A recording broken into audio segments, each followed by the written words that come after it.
Step aside, Kawhi Leonard. Move over, Marcus Smart. Peace out, Patrick Beverley. There's a new potential all-defensive player making a name for himself in the 2020 NBA playoffs. Luguentz Dort, stand up. Dort? Oh, come on, Dort? No, Dort. And, okay, I forgive you if you're not completely on the Dort train quite yet. This is a guy who went undrafted last year, was signed by the Oklahoma City Thunder as a two-way player, and has spent the majority of this season in the G League. But fast forward to now, and he's putting the clamps on James Harden in their playoff series against the Houston Rockets. Make that three-time scoring champion, James Harden. In today's video, I'll tell you how Lu Dort went from undrafted nobody to one of the best young defenders in the league and what I think the future holds for him.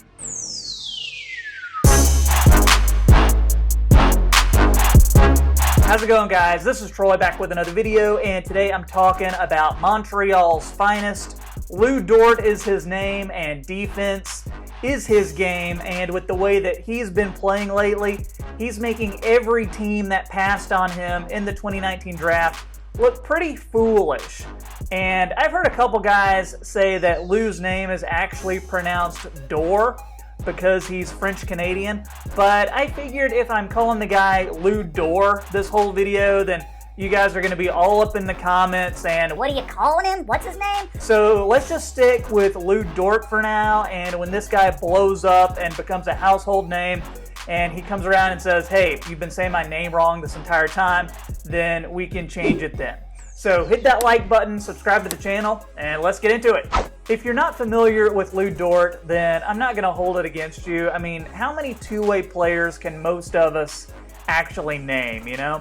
But let's fix that with today's video. Let's get a little background on Lu Dort. So he is a rookie out of Arizona State University.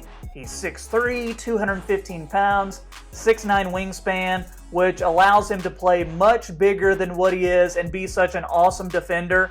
More on that in a minute. His one season of college, he averaged about 16 points, 4.3 rebounds, 2.3 assists, and a steal and a half per game. And while at ASU, he was named Pac-12 Freshman of the Year, second team All-Pac-12, and Pac-12 All-Defensive Team. Again, more on that Lu Dort defense in just a minute. Unfortunately for Lu, though, he went undrafted in 2019, and he ended up signing a two-way deal with the Thunder. Since being called up to the main roster, though, he's averaged about 7 points, 2 rebounds, and a steal per game. He impressed the Thunder so much that back in June, they actually renegotiated his deal to sign him to a 4-year extension, and now they have one of the best bargains in the NBA. I remember when this guy was coming out of Arizona State, and I gotta tell you, I was a bit surprised when Lu Dort went undrafted. I mentioned that he was a one-and-done player, and usually when that happens, the player has enough intel from his agent or a team that is going to draft him, but that was not the case for Lu, though. He was overlooked in favor of guys like Jalen Hands, Isaiah Roby, Justin Wright-Foreman, who were all drafted in the second round of that draft. And looking at what he's been doing for the Thunder in the playoffs, there's really no way you can say that Lu Dort isn't one of the best 60 players in that 2019 draft. All that leads us to what Lu Dort has been doing in the NBA bubble. Have you been watching the games where he's matching up against James Harden, who is another Arizona State alum, by the way? I don't know if you can call Dort a Harden stopper, because is there really anybody in the NBA who can stop Harden? But we can at least say he's a Harden neutralizer, right? I mentioned Dort's 6'9" wingspan, and that, along with his impeccable timing, allows him to be an elite shot blocker for somebody his size. He's also strong, he's athletic, that allows him to stick with his man, fight through screens, and that's a big part of Houston's game plan. And teammates setting screens for Harden, that's a big way that he gets his points on a nightly basis. Add to that, Dort is awesome at defending without fouling. He's one of those blue-collar players who makes the winning plays, really disrupts the opposing player's rhythm, and he does not take plays off. This is a list from Hoops Hype, courtesy of NBA.com, and it has the top 20 players and how hard they run on defense in half-court sets and in transition opportunities. Dort is at the top of this list over guys like Avery Bradley, OG Anunoby, Enes Kanter.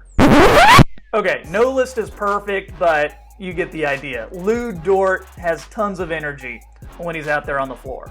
The biggest issue that's holding him back, and one of the big things that caused him to go undrafted, is his lack of an offensive game. He's really a non-factor on offense. In high school and college, he could get by because he was just bigger and stronger than everybody else. But I don't have to tell you guys, that doesn't work in the pros. If you look at his old NBADraft.net scouting report, all his weaknesses really tie back to his play on the offensive side of the ball. Check this out. He shoots a bit of a moon ball and lacks great rotation and form on his shot. Sometimes he attacks without a plan and just steamrolls himself to the basket. He still has lots of work in front of him to become a solid perimeter shooter at in-game speed. He shot 30% from three on a pretty high volume. Over 5 attempts per game, only made about 1.5 of those attempts. That's far too many three-pointers considering his lack of efficiency. His NBA career is going to depend on how much his outside shooting can improve. So all that being said, who are some players Lu Dort reminds me of? Because we all love comparing players. So when you factor in his defensive tenacity, but also his work in progress outside shot, I see a player like the grind father, Tony Allen. I love TA, all heart, grit, grind. Just all heart, grit, grind. His 14 years in the NBA, TA had a career three-point percentage of 28%. Now, keep in mind, Tony was playing when the three-point shot wasn't as valued as it is today, but I see a lot of similarities in the two players, and that's not a bad comp to have. I think Marcus Smart of the Celtics is another guy Lu Dort reminds me of.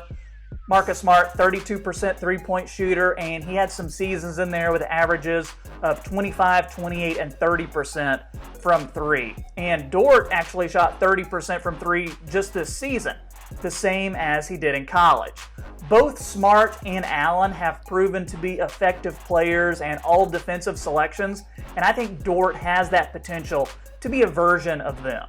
Because you got to remember, Lu Dort is only 21 years old. He's got some years left on his deal, and the Thunder are going to be working with him non-stop to get that three-point shot where they want it to be and where they think it can be.